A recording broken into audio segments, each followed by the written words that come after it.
মুসলিম থেকে এখন মুসলিম না হওয়া সত্ত্বে মন্দিরে কিভাবে বিয়ে হয়? আপনাদের চক্রান্ত হচ্ছে মুসলিমকে ধর্মান্তরিত করে জবরদস্ত করে এখানে ইয়ে করে রাখছেন। যদি আমায় পেতে চাও তবে তোমার ধর্ম পরিবর্তন করে আমাকে বিয়ে করতে হবে। প্রথমে কোনো সাধারণ সংলাপ মনে হলেও এর পিছনে লুকিয়ে আছে বাস্তব জীবনের এক অবিশ্বাস্য গল্প। প্রথমে মনের লেনাদেনা, এরপর গভীর ভালোবাসার সম্পর্ক। কিন্তু সম্পর্কের গাড়ি যখন গিয়ে পৌঁছালো বিয়ের স্টেশনে, তখন যেন বদলে গেল পুরো দৃশ্যপট। প্রেমিক জানিয়ে দিলেন, পরিণয় সূত্রে আবদ্ধ হতে হলে নিজের ধর্ম পরিবর্তন করতে হবে তরুণীকে। আর ভালোবাসার পূর্ণতা দিতে সে সত্য মেনে নিলেন এক মুসলিম তরুণী। ধর্ম পরিবর্তন করে মুসলিম থেকে হিন্দু হয়ে প্রেমিককে বিয়ে করার সেই ঘটনা রীতিমতো তোলপাড় দেশ জুড়ে।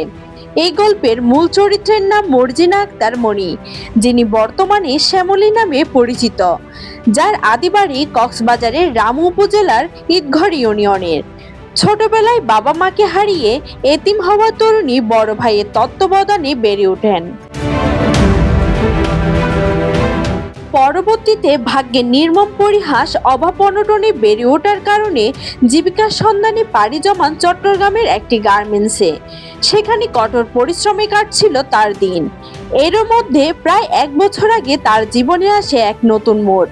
পরিচয় হয় চট্টগ্রামের রাঙ্গুনি উপজেলার বাসিন্দা প্রান্ত নামের এক যুবকের সাথে।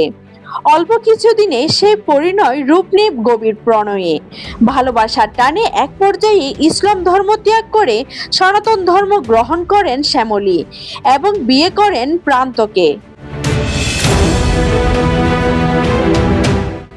গল্পটি এখানে শেষ নয়। আসল নাটকের শুরু হয় যখনই বিয়ের খবর জানাজানি হয় শ্যামলীর গ্রামের বাড়িতে। স্থানীয় লোকজন ও 2 সম্প্রদায়ের প্রতিনিধিরা মেয়েটির বাড়িতে গিয়ে নথিপত্র দেখতে চাইলে বেরিয়ে আসে এক অদ্ভুত গরমিল। উপস্থাপিত নথিতে দেখা যায় বিয়ের অফিসিয়াল নিবন্ধন সম্পন্ন হয়েছে মাত্র 20 দিন আগে, অথচ স্বয়ং শ্যামলীর দাবি তাদের 4 হাত এক হয়েছে আজ থেকে প্রায় 3 মাস আগে। এখানেই শেষ নয়। ঘটনার আকস্মিকতায় বিষয়টি এখনো পর্যন্ত গড়ায় স্থানীয় ইউনিয়ন পরিষদের সদস্য এবং আইন শৃঙ্খলা রক্ষাকারী প্রশাসনের কান পর্যন্ত। বর্তমানে বিষয়টি নিয়ে এলাকায় যেমন চলছে গুঞ্জন, এবং সামাজিক যোগাযোগ মাধ্যমে বইছে আলোচনা সমালোচনার ঝড়। কেউ একে দেখছে ভালোবাসার চূড়ান্ত ত্যাগ হিসাবে, আবার কেউ খুঁজছে এর পিছনে আইনি ও সামাজিক সমীকরণ। News desk, Hindus news.